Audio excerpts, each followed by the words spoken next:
Shalom, nous nous retrouvons sur notre émission Conseil et Vie avec la prophétesse Sophie.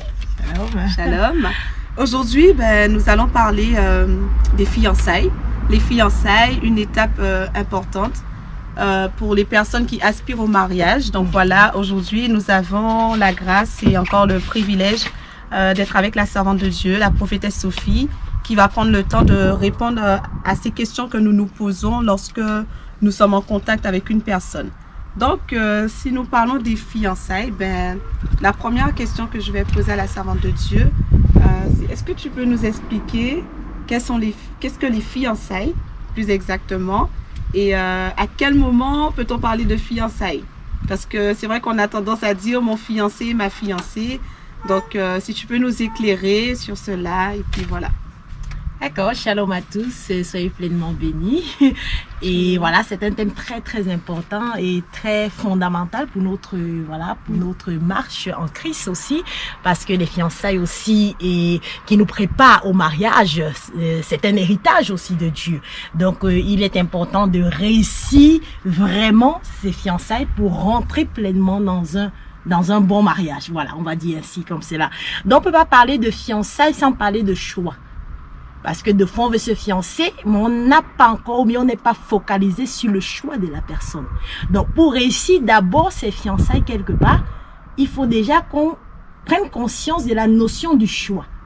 Est-ce qu'on a déjà choisi la personne selon la pensée de Dieu, en allant aussi avec nos critères personnels, ou est-ce qu'on a choisi les personnes forcément par nos critères personnels?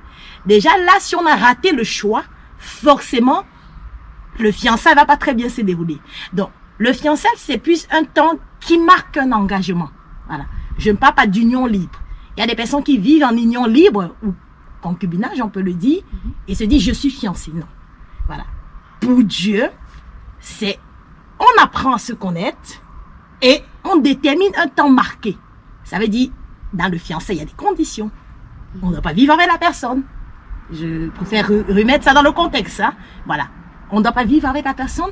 Lorsqu'on apprend à se fréquenter et qu'à un moment donné, on veut marquer ce temps qui nous engage dans une vision du mariage.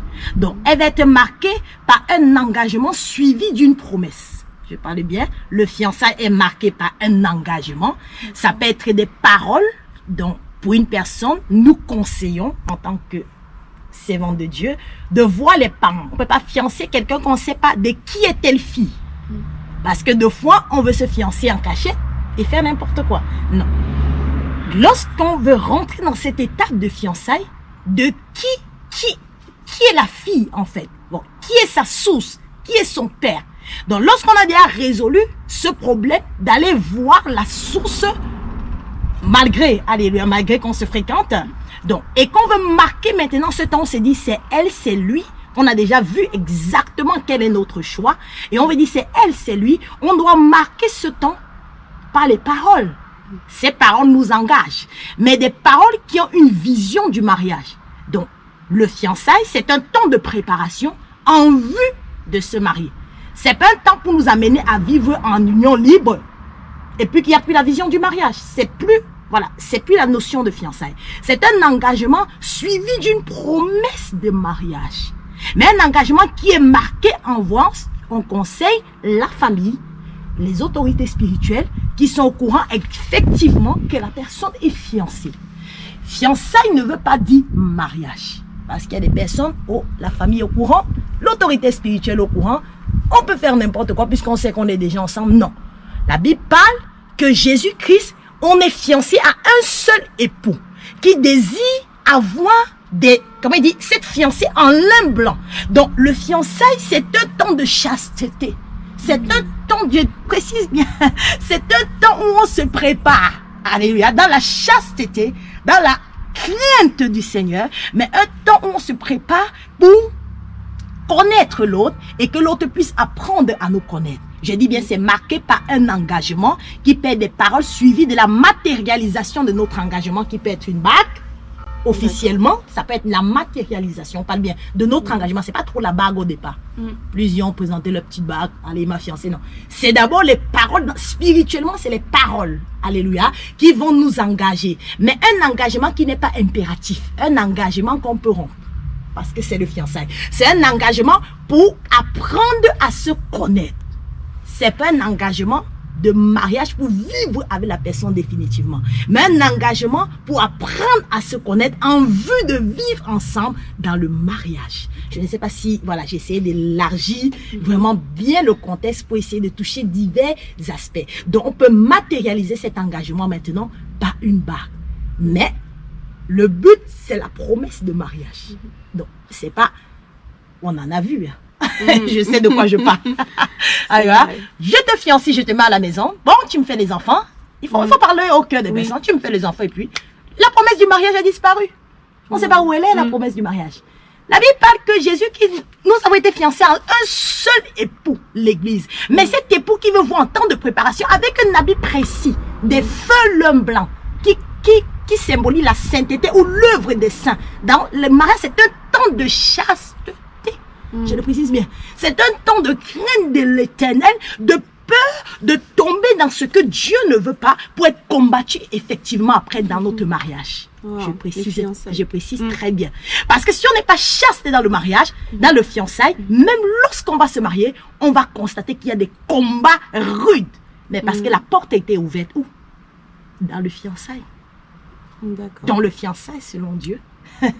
C'est un temps, je précise bien, d'engagement, matérialisation de notre engagement, vision sur le mariage, mais un temps de chasteté.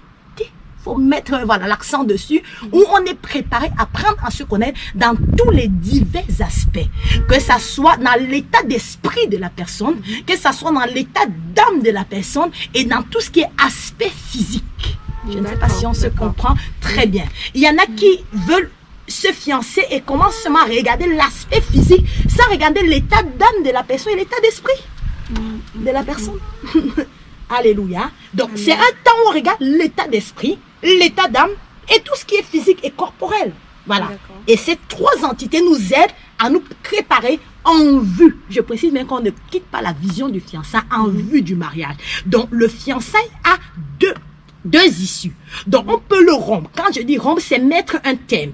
On peut mettre un thème parce qu'on a constaté qu'on n'est pas prêt à épouser l'autre. Alléluia. Donc, on met un thème pour rentrer dans le célibat ou on met un thème pour rentrer dans le mariage. Donc, il y a deux issues. Je romps mon fiançailles. Quand je parle de rompre, je ne parle pas en termes de cassu, brisé, détruit. Non. Je parle en fait de mettre un thème. Je me marie, je mets un thème au fiançailles parce que je rentre dans le mariage. Quand je suis mariée, on ne va plus m'appeler fiancée. Ou je refuse de poursuivre mon engagement puisqu'il n'est pas impératif. Alléluia. Je refuse de poursuivre mon mariage, mon fiançailles et je rentre, je retourne dans mon célibat. Qui n'est pas une malédiction, je précise bien. Alléluia, qui n'est pas une malédiction. Plus sur le célibat, justement. Qui n'est pas une malédiction, alléluia. Amen. Donc, ça dépend pourquoi, voilà. Le célibat n'est pas une malédiction. Vaut mieux rester seul que d'être mal accompagné.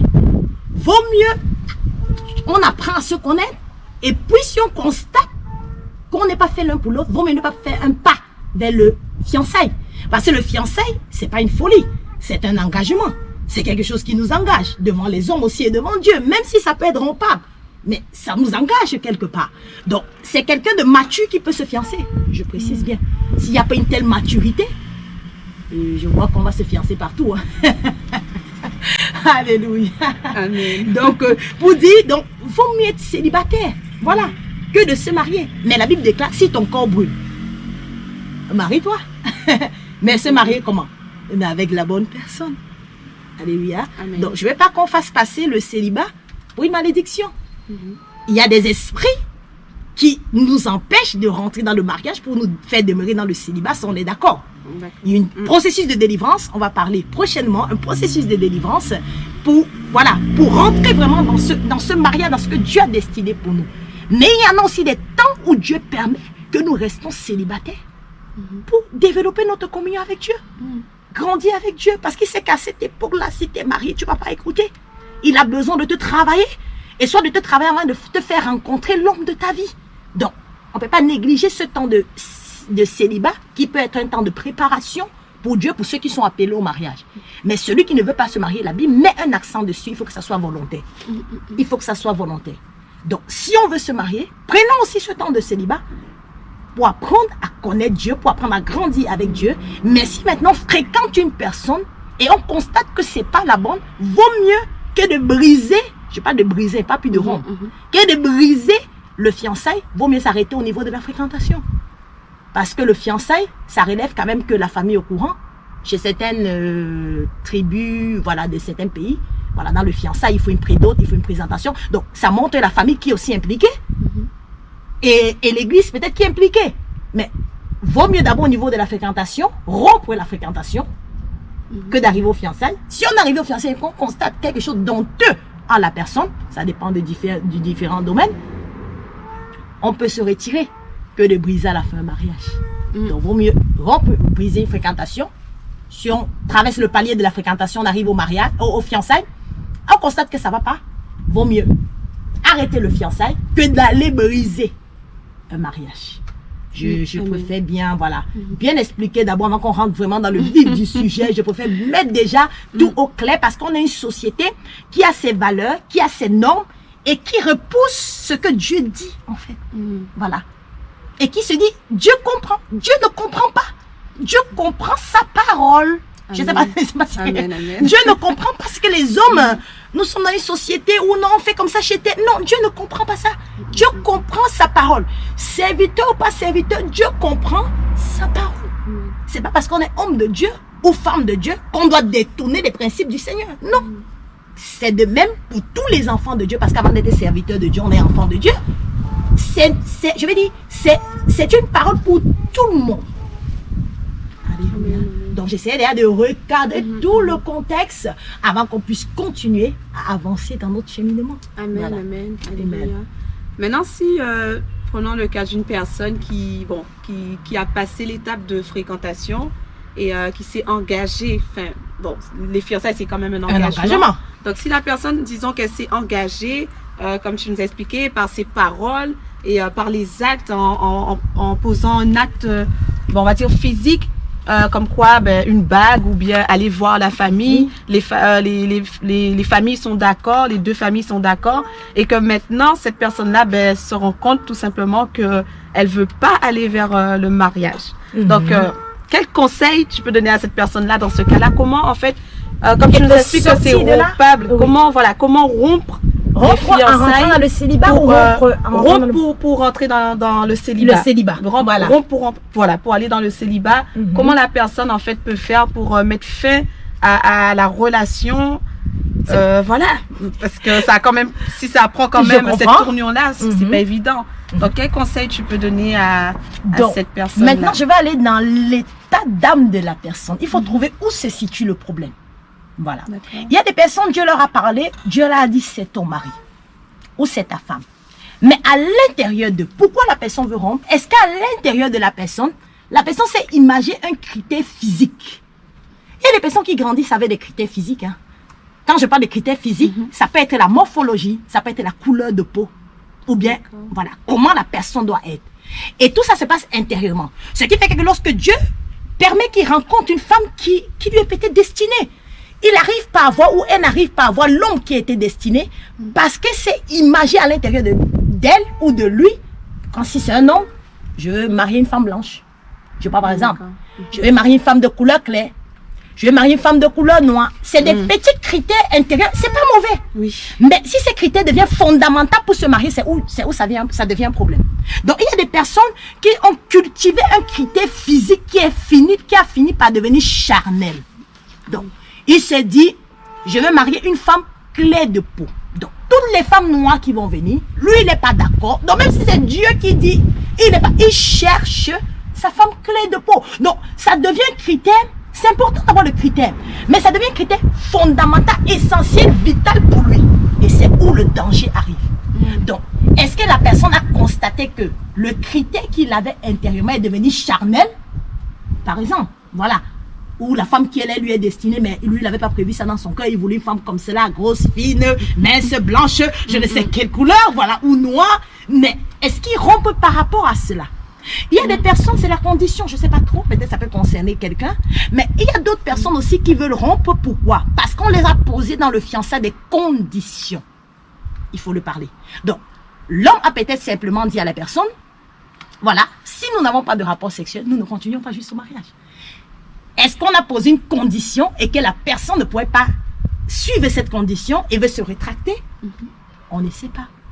Est-ce que la personne constate maintenant dans son fiançailles qu'il ou qu'elle, pardon, comme on parle en termes de personne, qu'elle n'aime pas l'autre?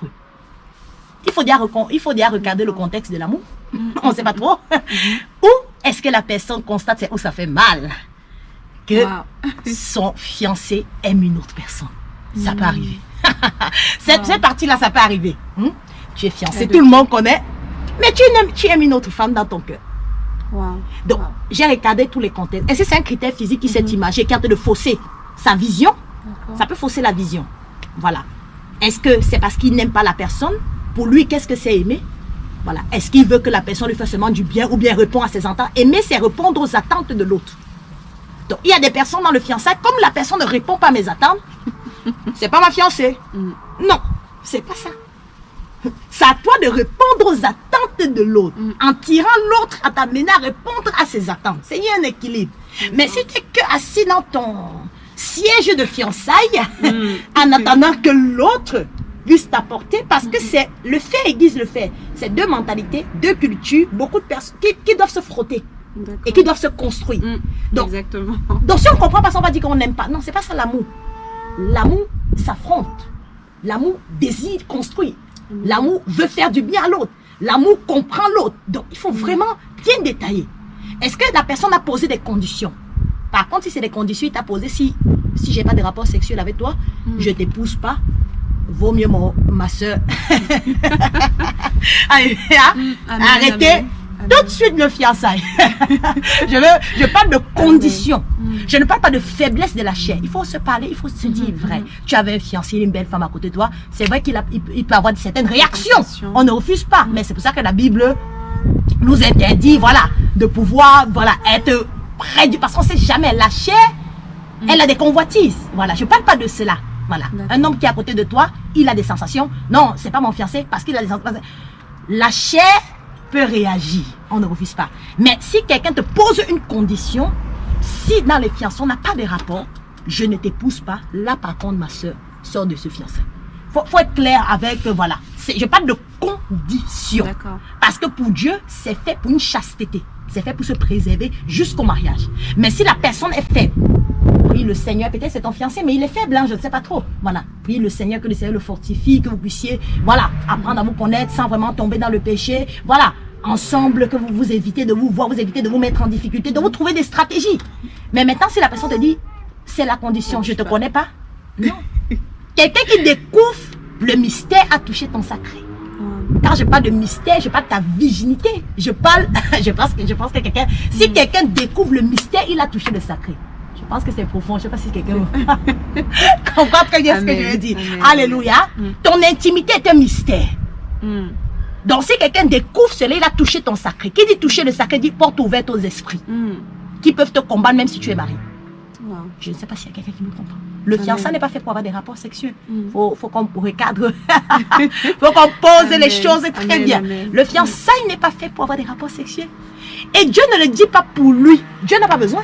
Dieu le dit pour nous. Parce qu'il sait qu'on est dans un monde spirituel. Les combats qui peuvent être après et qui peuvent te poursuivre jusque dans ton mariage, il sait que ça va être lourd si tu laisses ta porte ouverte. C'est pour cela que si un homme te pose une condition, ou une femme aussi, on a aussi des femmes qui posent des conditions aux frères. Je parle de conditions. Je ne vais pas dire faiblesse. Je ne parle pas de la faiblesse de la chair. Tout le monde peut être faible. Je parle de conditions. Donc, si tu ne fais pas ça, je ne fais pas ça. Non. Par contre, je ne sais pas où on peut aller loin avec la personne. Hein. Vaut mieux rompre dans la paix. Alléluia, dans la paix. Amen. Voilà, tranquillement et que chacun, je parle bien dans la paix. Quand on rompt pour aller dans le célibat, c'est dans un objectif de paix. Ce n'est pas pour un désordre, ce n'est pas pour insulter l'autre, ce n'est pas pour critiquer l'autre. Dieu veut que nous soyons en paix avec tous. Voilà. Donc maintenant, si la personne dit qu'elle aime, ou bien, je pense d'un homme, il aime une autre femme, mais il est fiancé, mais mon frère, fils spirituel, tu vas souffrir. Parce que l'amour ne va pas partir parce que tu vas te marier avec la personne. Alléluia. Je suis en train de... Je ne parle pas d'aimer. Quand je dis aimer, c'est qu'il sent qu'une autre femme est la sienne. Je ne parle pas d'aimer comment je vais dire, charnelle. d'aimer de manière charnelle. Hein. Je suis pas en train de parler parce qu'il y a d'autres qui peuvent interpréter. Hein. Je parle pas d'aimer de manière charnelle. Je parle d'aimer qui reconnaît à l'intérieur de lui que non, il y a une autre qui est la mienne. Je sais qu'elle est la mienne, mais tellement je me suis laissé les mains engagées dans une relation que je ne sais plus si je peux retourner en arrière. Mais tu peux retourner en arrière. Tu peux retourner en arrière. Ça ne sert à rien de se marier, après aller pécher et commettre l'adultère dans sa pensée. Parce que si une personne convoite, même dans sa pensée, la personne a déjà commis l'adultère. Ça ne sert à rien d'être avec une femme, tu vas la faire souffrir. Et de penser à une autre. Je ne sais pas. Je ne parle pas de quelqu'un qui a un amour charnel. Hein. Voilà, si un amour charnel, il a besoin de délivrance, il a besoin vraiment de se retrouver avec Dieu pour que Dieu le délivre parce qu'il y a la femme de sa vie au devant de lui. Voilà, je dis, ça peut arriver que c'est la femme de sa vie. Mais je parle bien, si c'est à l'intérieur de lui, que c'est une autre femme qui correspond à sa destinée, qui correspond à cette vie, qui voit qu'il aime de manière naturelle, mais qui s'est laissé entraîner dans une relation où il a considéré l'autre qui peut plus sortir d'aller engager la famille, les parents, les amis, l'église. Voilà. Donc, vaut mieux rompre le fiancé est rompable. Mais maintenant, il y a des personnes que par souci de conscience et d'intégrité, ils peuvent continuer parce qu'ils sont des personnes intègres, loyales. Ils préfèrent continuer jusqu'au bout. Et puis, peut-être même dans 10 ans, 20 ans, et divorcer. Hein. Parce que la fin, c'est un divorce. Si tu aimes une autre, ça ne va pas partir comme cela. Ou te forcer à aimer, voilà, non. Pas souci de loyauté, non. Oui, c'est bien d'être loyal. Mais la loyauté et l'intégrité de cœur va t'amener une certaine droiture, une certaine rigueur.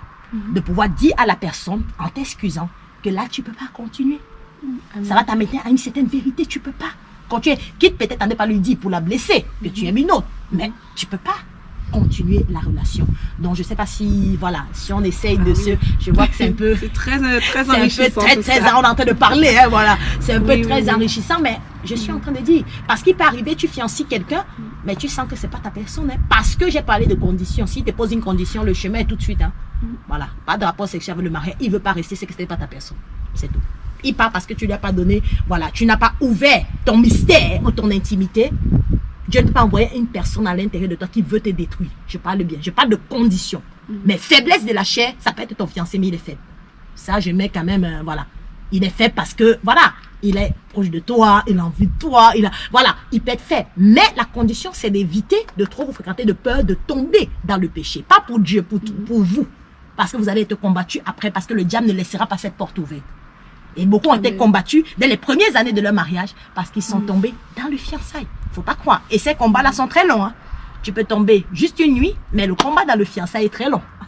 Juste pour cela, parce que lorsque tu tombes, je veux bien préciser, rapport sexuel avant le mariage, c'est des échanges d'esprit, c'est des échanges de destinée, c'est des échanges, je parle bien, alléluia, c'est des échanges qui se passent dans le monde spirituel. Mais des fois, on a une jeunesse qui ne veut pas entendre ça en fait. C'est des échanges. Peut-être le matin, tu t'es réveillé, il n'y a rien qui s'est passé. Mais il y a eu des échanges qui se sont passés. Ta grâce peut passer d'un moment à l'autre. On peut voler, on peut retrancher tes jours juste au travers d'un rapport sexuel. On peut détruire ton mariage juste au travers d'un rapport sexuel. Ton mari peut changer, ton futur mari peut changer de comportement avec toi et toi de même, juste au travers. C'est pour cela qu'il faut aussi que ça soit trop long. Le fiançailles. On apprend à se connaître, mais est-ce que ça soit aussi une éternité? Voilà, une éternité, non, on apprend à se connaître, mais quand on sait qu'on a à essayer d'apprendre à se connaître, on essaie d'officialiser. Voilà. Mais, je précise à quelqu'un qui est dans un fiançailles,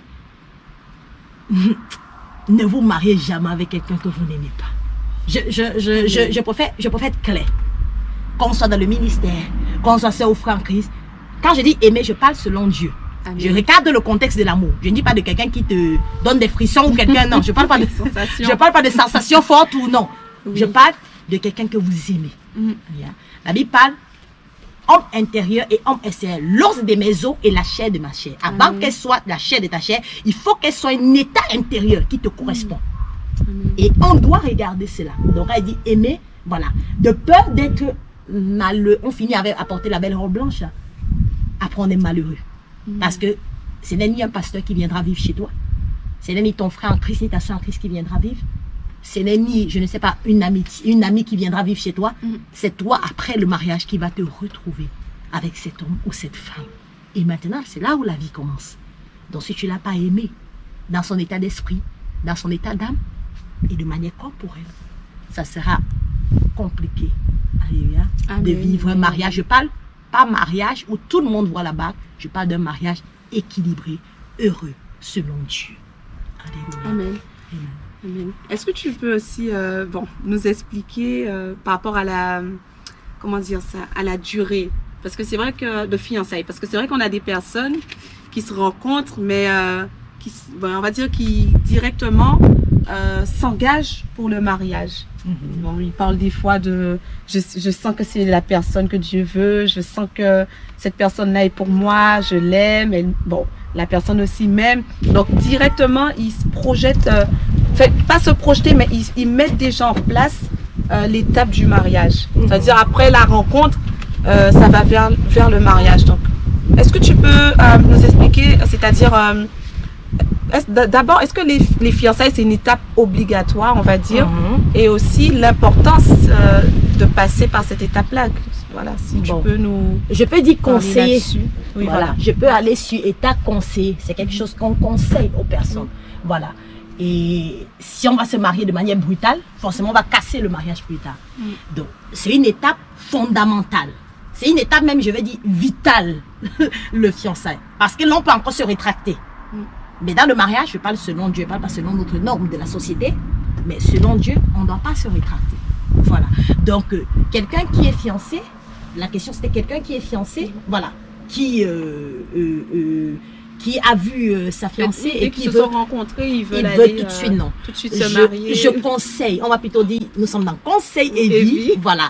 Donc, un conseil qui peut nous apporter la vie.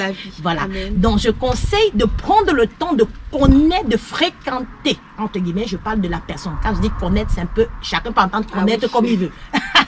Fréquenter, apprendre, voilà, à connaître la personne. Maintenant, dans le temps de fiançailles, on n'est pas là pour regarder, oh la télé est bien, oh tu aimes quel film.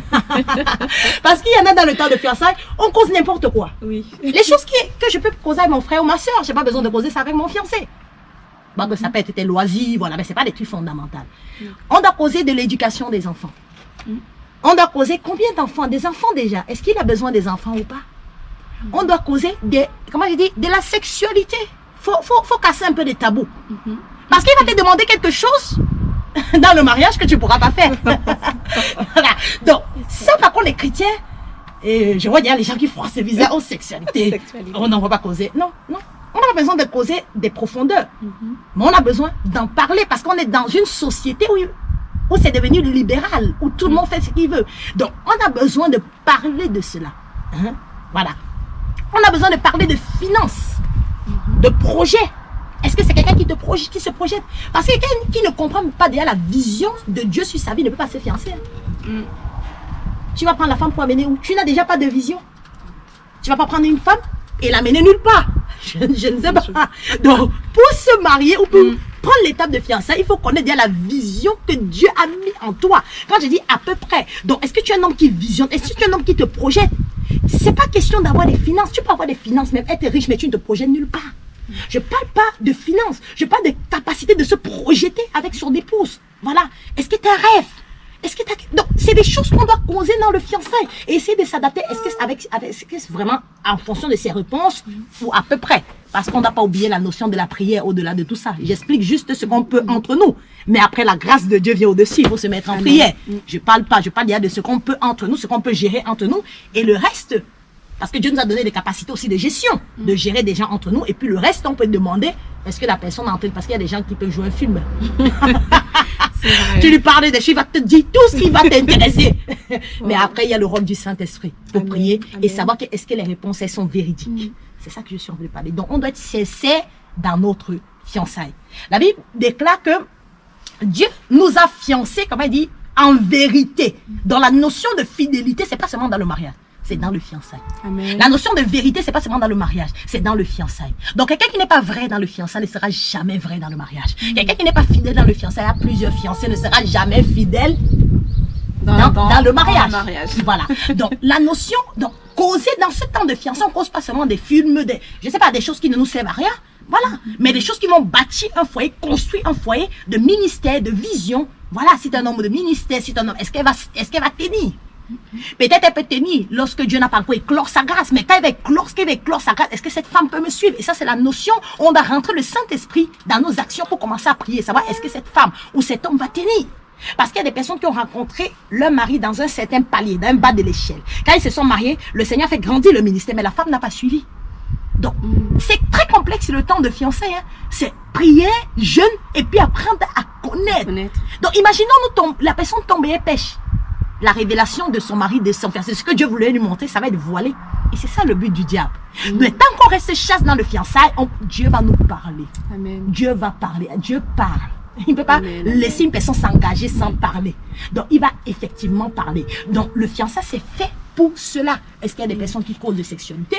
Est-ce qu'il y a des personnes qui causent de repas? Parce qu'il y a des hommes aussi, il faut parler de nourriture. Hein. Il y a des hommes, leur nourriture. Voilà, il faut parler de nourriture. Il y a des hommes, voilà, il faut parler, j'ai parlé des enfants tout à l'heure. J'ai parlé de l'éducation aussi des enfants, du nombre d'enfants. C'est pas, il faut quand même aller creuser dans le détail. Des finances, qui va faire la gestion des finances, que d'être frustré dans le mariage, mais j'ai un homme qui paye rien dans la maison, j'ai un homme, non. Vous devez causer dans les fiançailles, ça peut s'arranger, ça peut se comprendre. Voilà. Et si peut-être la personne ne travaille pas encore maintenant, c'est pas un motif pour rompre ton fiançailles. Parce qu'il peut ne pas travailler, il peut ne pas, voilà, pour le moment, mais il a une vision, il a quelque chose, voilà, il se bat pour s'en sortir. Mais quelqu'un qui décide aussi d'avoir pas de vision, il est sur le canapé tout le temps pendant le fiançailles, vraiment, il faut se poser. Il faut se poser des questions, si ça, j'ai dit se poser des questions, pas rompre, mais se poser des questions. S'il est prêt, s'il est prêt, est-ce que, voilà. Donc, ça, c'est tout ce qui est critères physiques. Maintenant, les critères de l'âme, il faut se poser. Il sort de quelle famille? Dans sa famille, là, qu'est-ce qu'il a? Dans ma famille, qu'est-ce qu'il y a comme combat? Ça, c'est la notion de l'âme et du caractère. Parce que dans l'âme, il y a le caractère aussi. Donc, se poser des questions sur le caractère de la personne. Et maintenant, son état d'esprit. Quelle est sa relation avec Dieu? Voilà. J'ai parlé état d'esprit. Quelle est sa relation avec Dieu? On a besoin de savoir. État d'âme, la notion de la délivrance. Est-ce que c'est quelqu'un qui a fait sa cure d'âme? Est-ce qu'il m'a tout dit? Et qu'est-ce qu'il y a dans sa famille? Parce que quand on épouse quelqu'un, on épouse sa famille spirituellement. Et puis, toute la notion corporelle que je venais de parler, finances, voilà, tous ces domaines. Donc, ce temps de fiançailles aussi fait pour se préparer. Donc, on peut pas, pour répondre à ta question, ça ne peut pas passer en une journée. Donc, on doit prendre le temps, voilà, de se connaître. Mais que ça devait passer une éternité. Hein. Voilà, parce que le but, c'est pécher et de tomber après. Voilà. Amen.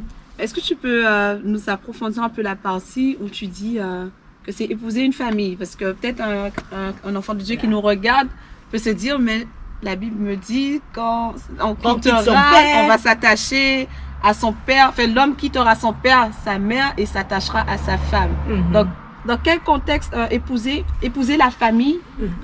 Qu'est-ce que ça signifie exactement et qu'est-ce que la personne doit poser comme action? Épouser, c'est dans le sens d'être lié à la famille. Parce que c'est pas parce qu'il t'épouse que l'ADN de son père ne va plus se trouver en lui. C'est pas parce qu'il t'épouse que l'ADN de sa mère ne va plus se... Et l'ADN, c'est l'aspect physique. Mais maintenant, dans le spirituel, tu épouses quelqu'un, il sort de quelque part. Il a un état d'âme, le sang. Son sang sort de quelque part. Donc, il a les liens de son père en lui, dans l'âme, je précise bien. Il y a les liens de sa mère en lui, dans l'âme. Allez. Donc, si j'épouse quelqu'un qui n'a pas bien réglé ses problèmes de famille, ça peut combattre mon mariage, que je le veuille ou pas. On a dit, l'homme quittera son père, sa mère, s'attachera à sa femme. On n'a pas dit, on n'a pas aussi dit, réunira sa famille. Je ne sais pas. Je ne sais pas. Voilà, on a dit juste s'attachera à sa femme et on donne une vision. Il ne devient pas, mais ils deviendront. Donc, on voit un combat, la notion de combat. Donc, Dieu sait très bien qu'il y aura le combat devant. Il n'a pas dit devient une chair, il a dit deviendront, le futur. Donc, dans deviendront, il y a les réclamations de sorcellerie, il y a les réclamations de l'âme. Donc, si dans le fiançon, on n'a pas bien réglé cela, la notion de l'âme, ça va être des combats rudes dans le mariage. Et beaucoup ne veulent pas dire la vérité à leur fiancé, ou ne veulent pas dire ce qui se passe dans leur famille, ou ne veulent pas faire leur cure d'âme et se libérer directement avant de... On va vous combattre. C'est pas dans le mariage qu'on fait la cure d'âme. C'est pour cela qu'on parle cure d'âme, nettoyer l'âme. Et on a besoin de la notion parce que des personnes sont combattues pas parce qu'elles s'aiment pas deux fois. Deux fois, c'est des liens de famille. Et on a besoin de comprendre dans tout cela. Dieu va permettre peut-être une aide extérieure pour nous aider, soit un pasteur, soit voilà, quelqu'un qui s'y connaît dans ce domaine, vraiment pour nous aider à traverser cette étape-là, pour qu'on puisse avoir ensemble un bon mariage. Voilà. Donc, c'est important la notion de la cure d'âme. Voilà.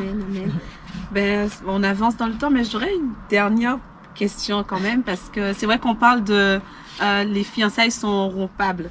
Donc, peut-être une personne qui nous écoute est peut-être à sa 5e ou 6e tentative de fiançailles, la personne peut se dire, bon, ça elle est marche complexe pas. la question. Ben, combien de fois est-ce qu'on peut faire, parce que si c'est rompable, quelqu'un peut se dire, bon, ben, je peux rompre à tout moment. Je peux m'engager et si ça ne va pas rompre. Et puis s'engager encore si ça va pas rompre. On passe le temps à rompre, quoi. Qu'est-ce que tu peux dire dans cette situation-là? Je suis claire. Si une personne passe le temps à rompre ses fiançailles, 4 fois, 5 fois, dit non, c'est qu'il y a un problème de délivrance. Il faut être clair avec les personnes. Voilà, un problème de délivrance. Quand je dis délivrance, c'est pas seulement t'imposer les mains pour que tu tombes avec un esprit, non. Quand je parle de délivrance, dans ta manière de penser, ton fonctionnement, le Saint-Esprit peut nous délivrer et nous renouveler notre intelligence, dans notre façon de voir, notre choix, de saisir, de comprendre. Voilà. Et il y a aussi cette notion de délivrance où on a fait des choses sur certaines personnes qui ne vont jamais se marier. Ce qui fait que lorsqu'ils sont près du palier du mariage, on les fait reculer en arrière. Ça, ils trouvent toujours une excuse pour ne pas. Donc, est-ce que la personne, c'est pour ça qu'elle dit la notion, c'est la délivrance. Soit une délivrance à travers du renouvellement de ton intelligence où le Saint-Esprit t'amène à voir qu'est-ce que c'est l'engagement. Parce qu'il y en a qui ont peur de l'engagement. Ils arrivent au palier de l'engagement, ils s'arrêtent. Au palier de l'engagement, ils s'arrêtent. Et deux fois, c'est des esprits qu'on a travaillé dans certaines familles pour empêcher la personne de continuer son engagement. Donc, c'est pour cela qu'on a besoin aussi d'une aide extérieure pour que cette personne arrête de se fiancer. Dans tous les pays où je le sais, c'est que ça devient vraiment un problème. Donc, essayer de cadrer la personne, de l'arrêter et dire non, il n'y a plus de fiancé. Il n'y a plus de fiancé maintenant. On va d'abord s'arrêter et on va voir quel est le problème juste au niveau de l'âme. Je parle bien. Tant qu'on ne frappe pas la cible dans ce qu'on a bien dit, le diable n'est pas ennemi de nos esprits. Il n'est pas ennemi de ton corps. Mais c'est l'ennemi de nos âmes. Dieu seul sait que c'est très profond l'âme. Les problèmes d'âme, c'est très profond. Il y a des gens qui divorcent. Ils vont trouver des raisons subtiles, physiques. Mais deux fois, tout n'a pas été réglé dans le fiançailles, dans l'âme. Je parle bien. Parce que c'est où il y a le sang, c'est où il y a la notion de délivrance, c'est où il y a le lien, c'est où il y a le mauvais caractère. Il y a les caractères qu'on hérite au travers du sang. Ton père était violent, tu deviens violent, pas parce que tu veux être violent, mais parce que c'est un caractère que tu as hérité. Donc quelqu'un qui est spécialisé dans le domaine de la délivrance comprend tous ces domaines, tout cet aspect-là, et sont à même d'aider la personne de peur qu'elle ne se fiancie de gauche à droite. Voilà. Parce qu'un fiançailles, c'est quand même un engagement, je précise bien, et c'est pour des personnes matures. Je précise bien. Si on sent qu'on a pas une certaine maturité, c'est sûr qu'on va rompre tout le temps. Donc, quelqu'un qui rompt peut avoir une notion de délivrance comme peut avoir un problème de maturité. D'accord. C'est pas quelqu'un qui est mature, c'est un enfant, mais qui désire quand même se marier. Voilà. Le mariage, c'est pour les hommes, hein, c'est pas pour les enfants. Donc, il y a des enfants qui désirent se marier, ils sont peut-être grands d'état, ils ont peut-être un grand âge, mais ils sont des enfants à l'intérieur d'eux. Et problème de maturité l'empêche parce que c'est quelqu'un qui est mature, qui connaît ce que c'est l'engagement, qui peut comprendre la notion de l'engagement. Si on n'est pas mature, on ne pourra jamais comprendre la notion de l'engagement. Donc, quelqu'un qui se fiancie à 10 personnes dans l'année, il dit non, c'est que tu as un problème vraiment dans l'amour du Seigneur. C'est que la personne, il faut l'arrêter un peu un moment. Hein? Lui dit vraiment, il y a un problème. Soit c'est la maturité, soit c'est un problème de délivrance. Qu'est-ce qui ne va pas? Et puis essayer d'aider la personne, le but, à s'en sortir afin que la personne rencontre vraiment la femme ou l'homme de sa vie. Voilà. Amen, amen. Donc, j'essaie de répondre, sachant que bon, je sais très bien qu'il y a plusieurs questions qui nous viennent aussi et qu'on va sûrement faire une deuxième édition pour vraiment entrer encore dans certaines profondeurs, surtout la notion de la délivrance, voilà, où Dieu me fait grâce d'en parler dans ce domaine. Voilà, on préparera aussi forcément une vidéo spécialement par rapport à cela pour pouvoir expliquer aux personnes pourquoi dont-on parlait de la notion de la délivrance, voilà, avant le mariage. Parce que si on pose la question à beaucoup de femmes mariées, il y en a qui n'ont même pas regardé cet aspect-là. Il était beau, elle était belle, et puis bon, on se marie. Voilà, c'est tout. Et puis on se marie, et puis on a des combats qu'on n'arrive pas à gérer. Voilà, incessants qu'on n'arrive pas à gérer, qui durent longtemps qu'on n'arrive pas à gérer. Je parle aussi que, est-ce que la personne aussi ne s'engage pas parce qu'elle a un problème aussi charnel, la convoitise des sachets qui la dérange. Parce qu'il y a des personnes qui sont fiancées, mais c'est peut-être ça, tu es bien aussi. Voilà, toutes les sœurs sont belles à ses yeux. Voilà, est-ce que c'est un problème de la maturité? Est-ce que c'est un problème de délivrance aussi? Ou c'est un problème de convoitise des yeux, du cœur ou de la chair? Il faut vraiment que les personnes se repositionnent en fait à l'intérieur. Voilà, de peur, voilà, d'épouser une personne et puis on est toujours en train de regarder de gauche à droite. Voilà, quelqu'un qui a trouvé ne regarde plus. J'ai terminé par cette parole. Amen, c'est très fort. Si on regarde, c'est qu'on n'a pas trouvé. Donc, si dans ton fiançailles, tu continues à regarder, tu n'as pas trouvé. C'est justement la fin de notre vidéo, on est relax, hein, voilà. Oui. Je dis, répète encore. Voilà, j'ai mon caméraman là qui, voilà, ça touche aussi cette parole. Ouais. Amen. Je dis bien, C'est je fort, termine par ça. Quelqu'un qui a trouvé. Donc, si tu veux savoir, peut-être tout ce qu'on explique, tu te dis, bon, je sais pas trop si c'est elle. Non. Si tu continues à chercher dans ton fiançailles, ne te marie pas. Tu n'as pas trouvé. Tu n'as pas trouvé. C'est que tu vas continuer à chercher dans le mariage. Dieu ne nous demande pas de chercher nos femmes. Et dans le mariage. Wow. Voilà. Donc, je pense, il faut être sincère avec Dieu. Moi, j'aime beaucoup la sincérité. Dieu aime les personnes sincères. Amen. Pas parfaites, hein, mais sincères. Non, Seigneur, je suis peut-être fiancée, mais je n'ai pas vraiment trouvé. Donc, s'il y a un problème, Dieu va t'aider à ce que tu puisses être libéré pour vraiment retrouver cette personne. De fois, la personne est devant tes yeux, mais tu n'as pas trouvé. Voilà, c'est peut-être. Comment c'est possible? La personne peut être Comment devant c'est tes possible? yeux et tu n'as pas trouvé. Parce que tu es voilé. Wow. Donc, si tu pars devant, c'est pour ça que je dis la notion de la sincérité dans la prière. J'ai pas trouvé. Dieu peut te faire comprendre à l'intérieur que c'est pas elle. C'est D'accord. pour cela que tu cherches. Mais il y a des gens que c'est devant tes yeux, tu n'as pas trouvé toujours. Mais voilé comment? Voilà. Spirituellement? Spirituellement, il peut être voilé. D'accord. On a parlé des critères physiques, on a Ah parlé oui, de tout ce qui des peut le voiler, on a intérêts parlé de physiques. la Plutôt- famille aussi, on a parlé de sa chair qui peut le voiler, on a parlé. Mais quelqu'un vraiment, effectivement, qui a trouvé, ne cherche plus. Amen. Donc, ces hommes qui regardent et qui cherchent, c'est qu'ils n'ont pas trouvé. C'est qu'il n'a pas trouvé. Donc, dans cela, que de regarder, chercher, allons au pied du Seigneur et demandons à Dieu quel est le problème. Allez, hein? C'est pour cela que dans cette notion de fiançailles, n'oublions pas notre communion. Elle va être déterminante, la communion avec Dieu. Parce que Dieu est notre allié pour que nous puissions rentrer dans un mariage victorieux. Amen. Donc Dieu est là pour nous. Donc il faut vraiment qu'on prenne comme allié le Saint-Esprit dans ce temps de fiançailles. Oui, même s'il me dit, je crois, je ne mets pas en doute sa parole, mais j'ai besoin du Saint-Esprit pour m'aider dans ce combat. Parce que le fiançailles, c'est un combat. Il y en a d'autres, ils croient que c'est un combat. Parce qu'on ne veut pas que tu rentres bien dans ton mariage. Voilà. Parce qu'un bon fiançailles, selon Dieu, selon la volonté et l'approbation de Dieu, forcément, le mariage sera... On n'a pas dit qu'il n'y aura pas de combat, hein, mais on appellera toujours Dieu au secours et Dieu répondra toujours. Parce qu'il est lui-même garant. Dieu est garant de celui qui l'a appelé à se marier. Donc si Dieu ne t'a pas appelé à te marier avec la personne, Dieu ne sera jamais garant de votre mariage. Amen. Donc faisons attention. Si tu continues à chercher, Que tu n'as pas trouvé. c'est que tu n'as pas trouvé. Et j'espère pour plusieurs personnes qui nous regardent de vraiment trouver, alléluia, parce que c'est une joie de se marier, c'est une joie. De vraiment trouver la bonne personne. Voilà. Et c'est vraiment notre désir pour tout un chacun. Voilà. De trouver vraiment la personne, l'homme selon le cœur de Dieu pour une femme, je précise. Et la femme selon le cœur de Dieu pour un homme. Voilà. Je Amen. précise bien. Wow. Le contexte biblique. Alléluia. Donc, Amen. on reste dans notre contexte, quels que soient les bouleversements de la société. On reste dans le contexte biblique. Voilà. Alléluia. Amen. Ben, ce thème, c'est vrai je pourrais poser beaucoup de questions. Je pense que les personnes même qui nous suivent ont des questions. Et d'ailleurs, on vous invite à écrire vos questions.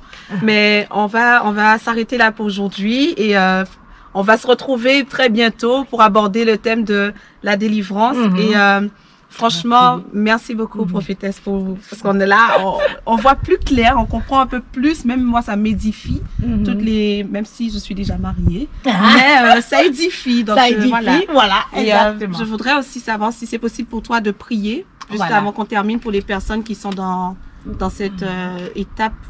Voilà. Donc, comment je vais dire, nous sommes aussi en temps, je vais préciser sur le contexte de l'église, nous sommes en temps de fiançailles aussi sur terre. L'église en temps de fiançailles, en se préparant pour notre époux, Jésus. Donc, c'est la même image que Dieu veut. Et lorsque nous sommes en temps de préparation, nous devons garder nos robes comment? Blanches. Nos robes doivent être blanches. Donc, le contexte de l'église, c'est le même contexte que Dieu veut pour le fiançailles. Dans ma prière, c'est que le diable n'aveugle plus des personnes au niveau du fiançailles pour les amener à tomber dans le péché. Je parle bien de ce qu'on constate. Donc je vais prier pour le constat d'abord de 1, que le diable n'aveugle pas les personnes en les donnant des sensations charnelles pour les pousser à tomber parce qu'il a vu quelque part le mariage glorieux que Dieu a prédestiné pour toi. Alors ma prière dans le nom de Jésus, c'est que Dieu puisse fortifier les fiancés, ceux qui se préparent, afin qu'ils demeurent chastes, afin qu'ils demeurent purs, afin qu'ils gardent leur sanctification jusque dans le mariage, afin qu'ils puissent prendre comme allié le Saint-Esprit, qui saura les éclairer, leur montrer la vision prophétique pour le mariage que Dieu a établi pour eux. Caramosa. Ça, c'est ma prière. Ma prière, c'est aussi pour ceux qui savent pas, comment il dit, qui savent pas vraiment exactement ce qu'ils veulent et qui continuent à chercher. Ma prière pour toi, mon frère ou ma soeur, c'est de prendre une pause. Il n'est pas interdit de prendre une pause. Même pas d'abord de rompre, mais de prendre d'abord une pause pour bien revoir vraiment avec Dieu. Est-ce que j'ai raté dans les critères de choix? Est-ce que j'ai raté dans les habitudes de vie? Ou bien, c'est deux choses distinctes. Est-ce que dans les critères de choix, je me suis trompé? Est-ce que dans les habitudes de vie, je ne me retrouve pas? Est-ce que dans l'état d'âme de la personne, je ne me retrouve pas? Est-ce que dans l'état d'esprit, je ne me retrouve pas? Et ça, on a besoin d'une pause avec le Saint-Esprit pour que le Saint-Esprit puisse nous parler. Car Dieu, je vais rappeler, est bien ton allié et il veut que tu sois heureux. La Bible déclare qu'il bénit son peuple et le rend heureux. Et ma prière, c'est que Dieu puisse accorder aux fiancés, à ceux qui se préparent même à rentrer aussi dans le fiancé, à ceux qui se fréquentent, que Dieu vraiment les accorde la grâce, vraiment, de pouvoir passer leur fiancé à cette étape selon Dieu, dans la crainte de l'Éternel, dans l'obéissance, dans la soumission, mais en gardant la vision prophétique sur le mariage selon Dieu. Que Dieu aide tout un chacun à bannir les critères physiques vitaux ou fondamentaux. Je ne parle pas des critères physiques essentiels, qui peuvent être essentiels, mais vitaux ou fondamentaux. Si elle n'est pas comme ça, je ne peux pas. Si elle n'est pas comme ça, non. Tu risques de rester célibataire toute ta vie. Donc ma prière, c'est que Dieu puisse aider tout un chacun à puisse revoir ses critères physiques. Si ces critères physiques ne sont pas devenus charnels, est-ce que ces critères physiques, voilà, sont devenus vitaux? Parce qu'il n'y a pas de vitalité avec Dieu, c'est un critère physique. C'est ce que Dieu dit qui est vital. Alors ma prière, c'est que la personne puisse revoir ses critères physiques qui l'empêchent aussi de se marier. Et s'il y a quelqu'un qui subit des liens de famille, des esprits, de la sorcellerie, des démons qui se sont levés sur le mariage pour les empêcher de se fiancer, nous brisons et nous détruisons au nom puissant de Jésus afin que cette personne puisse voir clair et rentrer dans son fiançailles, ainsi s'établir dans son mariage dans le nom de Jésus. Que Dieu bénisse ces moments et que Dieu bénisse vous tous qui êtes connectés. Soyez bénis au nom de Jésus. Amen, amen, amen. Nous allons nous retrouver la prochaine fois, tout simplement. C'est vrai que c'est beaucoup d'émotions, mais le Saint-Esprit est présent, vraiment, que Dieu soit béni. En tout cas, on vous invite à vous abonner et à rester connectés pour les vidéos à venir. Que Dieu vous bénisse et merci de partager, merci d'avoir suivi jusqu'au bout. Vraiment, que Dieu vous bénisse tout simplement abondamment et on vous dit shalom et puis à très bientôt. À très bientôt, shalom. Shalom.